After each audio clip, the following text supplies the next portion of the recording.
आज आपण भेंडी करूया. भेंडी कापूया आता.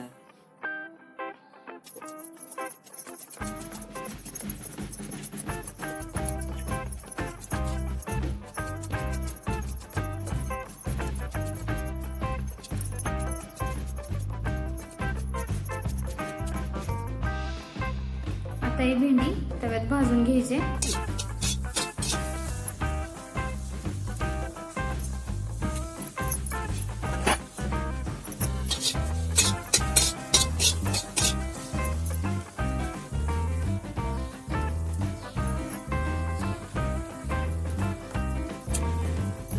भेंडी चांगली भाजल्यानंतर त्यामध्ये 2 चमचे तेल ओतायचे आणि तेलामध्ये ती परत परतून घ्यायची.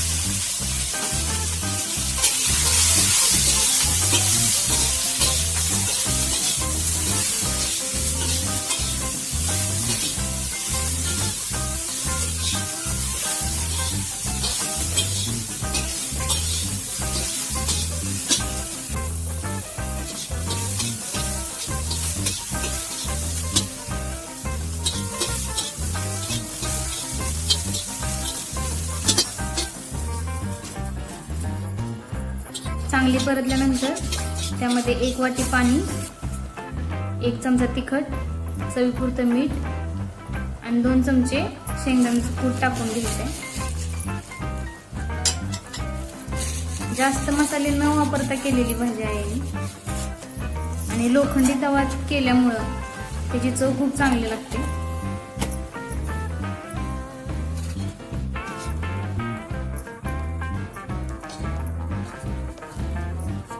भाजी थोडा वेळ वाफवून घ्यायची.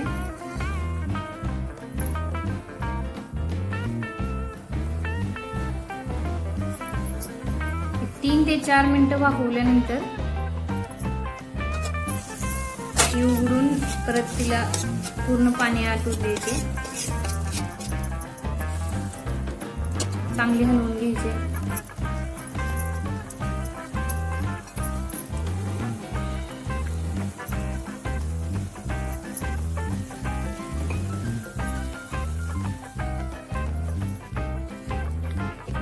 आजीच्या हातच्या झुणक्याची रेसिपी ऑलरेडी अपलोड केलेली आहे, तर बघितली नसेल तर नक्की बघून घ्या.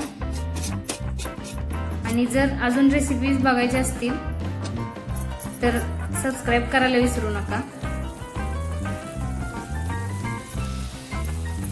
आता शिजत आहे बघा भाजी, पूर्ण मस्त झाली आहे भाजी, मस्त दिसते.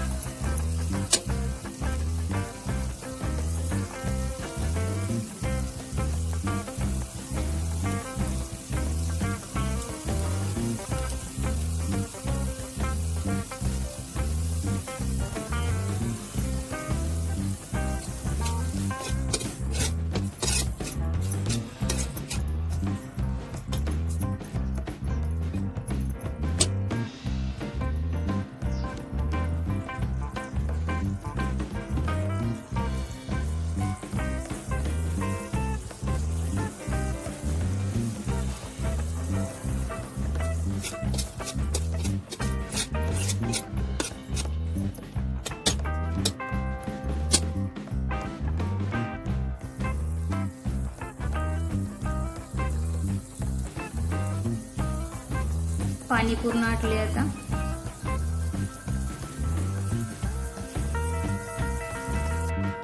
भाजी तयार झालेली आहे.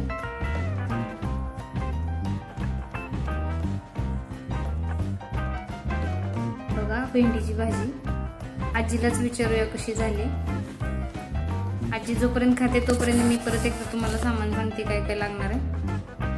150 ग्राम भेंडी घेतलेली, त्यामध्ये 2 चमचा तेल, 1 चमचा तिखट, 1 वाटी पाणी, 2 चमचे कूट आणि चवीपुरतं मीठ, इतकं साहित्य वापरलेलं आहे. तर आता आजी सांगेल कशी झाली भाजी.